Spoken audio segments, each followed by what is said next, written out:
Welcome back, Crammers, to question 24. The diagram shows two solids A and B made from two different metals. Solid A has the shape of a cylinder with a radius c centimeters and a height of 7 centimeters.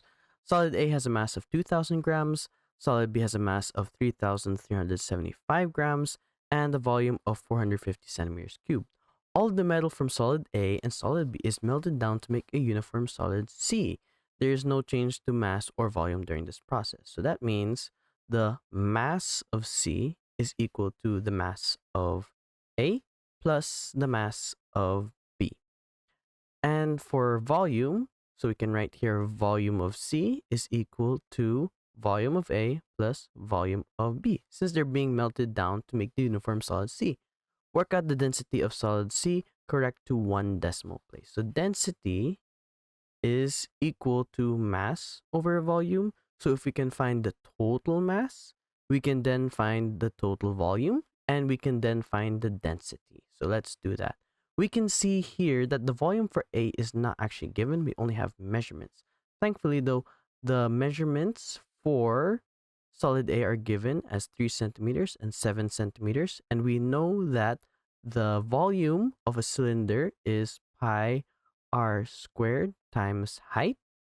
And we have pi, the radius is 3, and the height is 7. So pi into 3 squared is 9 times 7. That is simply 63 pi.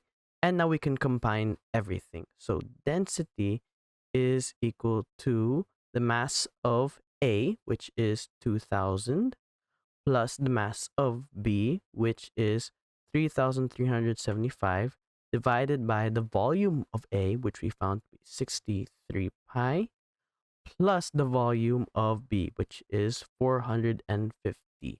So we can put this into a calculator to find our answer. We have 2,000 plus 3,375 divided by 63 pi plus 450. Oh, okay.